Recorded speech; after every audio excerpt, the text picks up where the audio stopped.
পরম করুণাময় আল্লাহর নামে শুরু করছি হে বিশ্বদরদী। আজ আলোচনা করব 16 নম্বর সূরায় নাহলের 36 নম্বর আয়াত নিয়ে।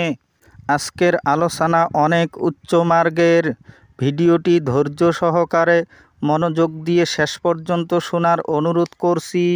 দেখুন দরদী, দয়াময় আল্লাহ বলেন, আমি প্রত্যেক উম্মতের মধ্যেই রসুল প্রেরণ করেছি এই মর্মে যে তোমরা আল্লাহর ইবাদত করো এবং তাগুত থেকে নিরাপদ থাকো।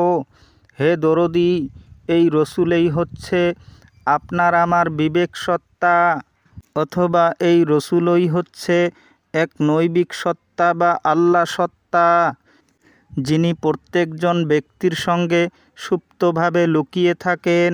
যদি আপনি সেই স্রষ্টার অনুসরণ করেন তাহলে আপনি কোনো অন্যায় করতে পারবেন না, কেননা তিনি সকল ধর্মের ঊর্ধ্বে, যিনি আপনার প্রত্যেকটা কর্মের ন্যায় বা অন্যায়ের চিনাক্ত করেন।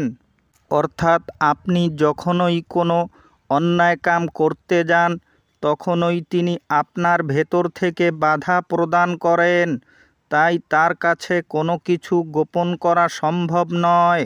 সেই জীবন্ত স্রষ্টার কাছে রয়েছে আপনার মুক্তির চাবিকাঠি, আর তিনি হলেন আপনার শুদ্ধ জ্ঞান অথবা জ্ঞান গর্ভ থেকে জন্ম নেওয়া বিবেক সত্তা।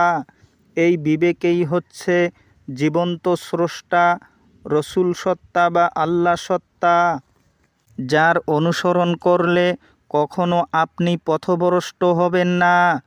অতএব এই জীবন্ত স্রষ্টাকে আপনার ভেতর থেকে জাগিয়ে তুলতে হবে কঠোর সাধনার মাধ্যমে, কেননা তার সাথে তাগুত বা শয়তান জড়িত আছে।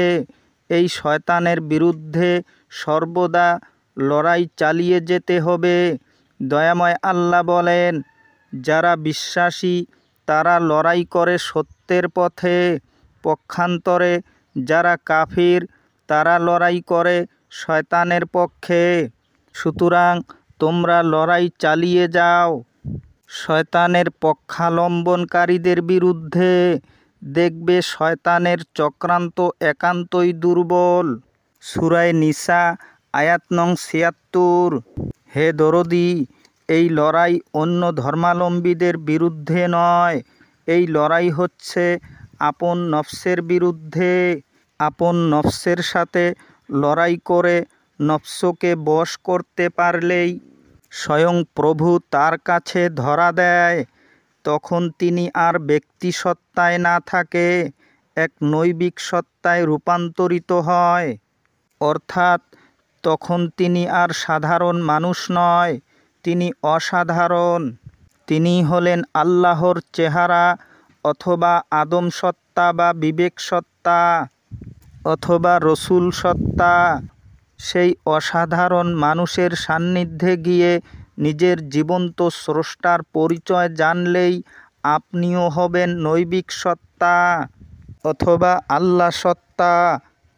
আল্লাহর সাথে একাকার হয়ে যাওয়া, বিন্দু থেকে সিন্ধুতে পরিণত হওয়া।